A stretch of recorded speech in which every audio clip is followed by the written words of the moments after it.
Hey guys, welcome back to my YouTube channel. Welcome back to another video. Thank you so much for tuning in. If you're new here, my name is Edufia and you're welcome to my channel. So please go ahead and hit the subscribe button and join the family. Also, I really appreciate you all for joining the fam because it's been really great having to do this with all of you. Now, in today's video with the title, I'm going to be talking about my journey while coming to Canada. You guys keep asking, what airline did you use? How did you book your ticket and all of that? So I'm here to talk about my experience with the airline I used when coming to Canada, and then I'm here to give you a review if it was good or not, if it is worth it to use that airline or not. We have a lot of airlines that people could use to come into Canada, but I used KLM. Yes, so if you don't know what KLM is the Royal Dutch Airline. It has this weird name I can't mention. Probably I'll just leave them on the screen or not. So that's the flight I used. People say KLM is really expensive. How true is that? And so because of that, a lot of people try to avoid using KLM. They rather try to use other airlines to get into Canada, and so people end up having 3 stops or 4 stops before they arrive in Toronto Pearson Airport. Now, I use KLM and God, it made my life really easy. This video is not sponsored by KLM, but I'm just here to tell you I use KLM and I had one of the amazing flights ever. The thing is, I had never been in an airplane before, and so the first time coming to Canada, my first time coming to Canada was also the first time I sat in an airplane, and I'm so thankful to KLM that they made my flight wonderful. If you want to type KLM in this video, you can still go ahead and do that. Probably, you never know. So yeah, this video is a review about KLM. Now, if you ask me if it's worth it to use KLM, I would say yes, it is. Reasons are because the air hostess are really friendly and their food isn't too bad.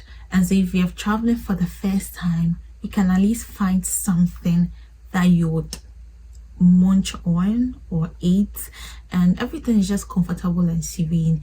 You don't get to have like so much shitty complaints as other people say, and my bag got torn and my luggage is this and this that. I mean, because you are traveling, definitely you might encounter just few challenges, but KLM tries to make your flight or your journey as smooth as possible. You don't end up in a very unpleasant situation. So with KLM, I left Ghana to Canada and I had 1 stop. So my first stop was in Amsterdam. I had to wait for 4 hours to prepare for the next flight to Canada, Toronto, and everything was just sweet, smooth, and then good. I think also because I traveled in October, which was in the fall season, the weather was good, everything was good, and everything was just like sweet and smooth and then great. So for that, I'm definitely going to recommend KLM because they really do a good job at that. Let's talk about the prices.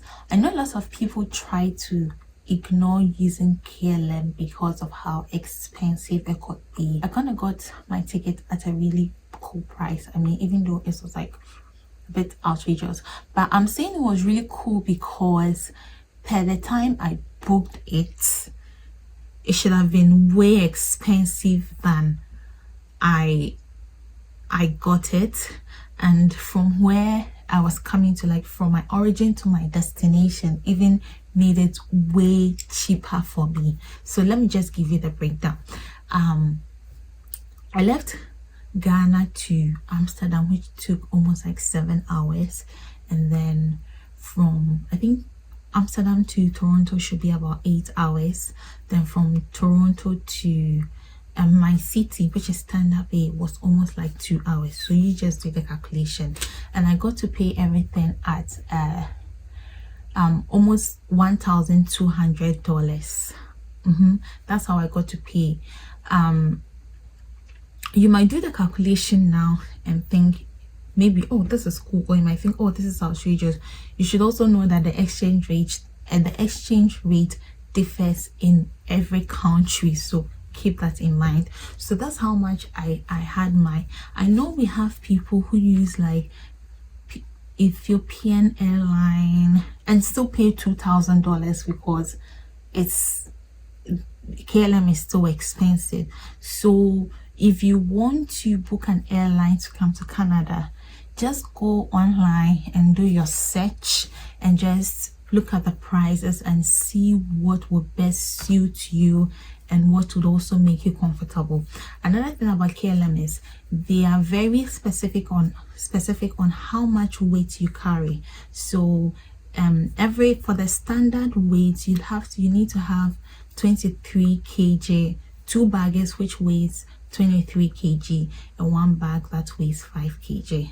But I think one thing that happened was the 5 kg, sorry, you need to have 1 bag that weighs 7 kg and then another one that weighs 3 kg. So you should have 4 bags on you. Now, one thing that happened is the bag that weighs 7 kg, I thought that was supposed to be in my carrier bag, but they ended up like adding it to the 2 bags that weighed 23 kg, and so I didn't have them on me. I just had the backpack that weighed 3 kg, which is the bag that had my laptop, books, phones, and the important documentation. Please do not put your documentation in your luggage. Do not put your documentations in your luggages. Put them in your carrier bag, in your backpack. So if you're a lady and you're using a handbag, put it inside. If you're a male and if you're a lady and you have a purse, put your documentations in your purse or your lady's handbag. If you're a male, put your documentations in your backpack, because you will not get there and you would say, oh, I had it in my luggages and it's with KLM. Hello? No, nobody is going to listen to that story. So please try as much as possible to keep that on you. This was just by the way. KLM did not allow me to keep my 7 kg bag in the plane. Rather, I had the bag that weighed 3 kg. And even with that, sometimes they tend not to measure it, so sometimes you can get a free pass on that and add extra costs, but you should be very careful because you never know.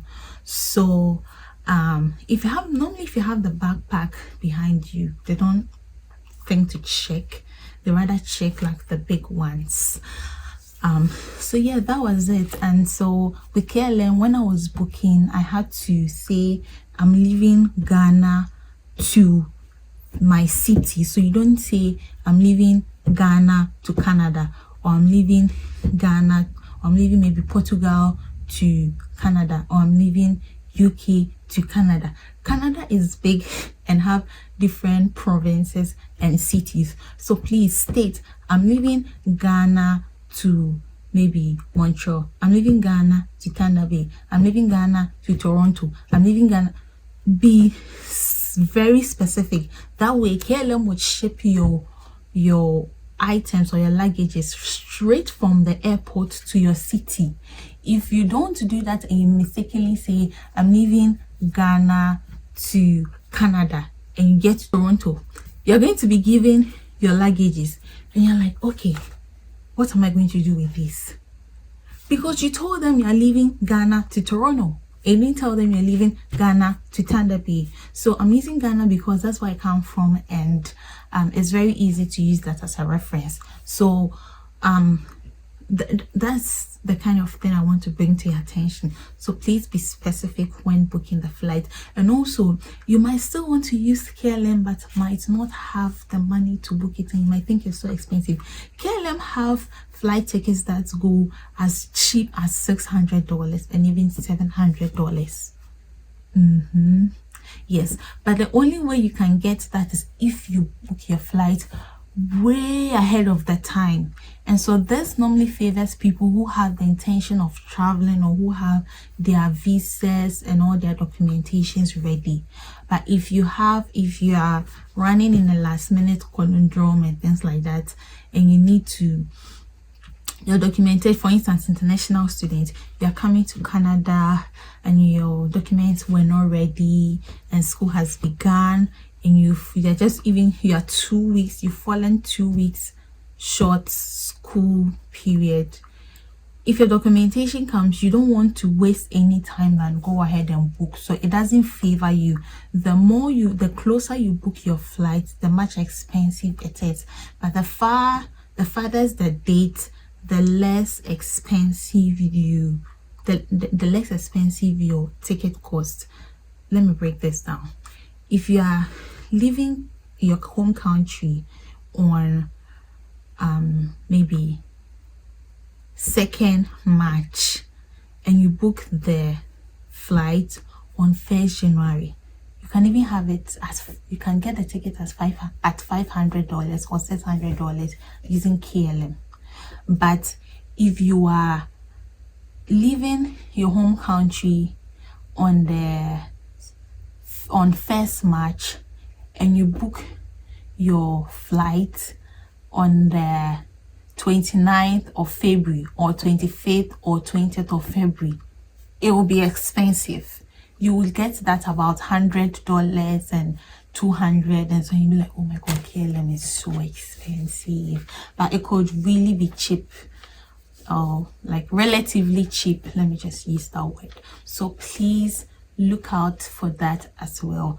So wow, this was just me giving a review of how KLM was for me, but this is me also giving you guys all these whole tips. Please, if this video is helpful to you, just like and subscribe, because it tells YouTube this is a good video, and so let's share it to other people. Overall, I think KLM was a very good experience, and they'll just pour you with food. Oh man, KLM, you people, I don't drink or whatever, cheers to you. Like they'll just like give you so much food and you're like, the food doesn't end, Abby. No, it doesn't end. So yeah, that was my experience using KLM. If you want to use KLM, I recommend you using KLM. Go ahead. I didn't have a shitty flight experience. Everything was just so great. I enjoyed my trip. I even have a YouTube video where I vlogged the whole experience moving from Ghana to Canada using KLM, or my relocation vlog. I'm going to be leaving it in the description, or you might as well check it out on the channel and just enjoy yourself and have fun. Let me know if you have any questions for me in the comment section. Also, do not forget to follow me on Instagram at edufiaakrong, TikTok and Facebook at edufiaakrong. Thank you so much, and I'll be back with another interesting and informative videos. Peace. Bye.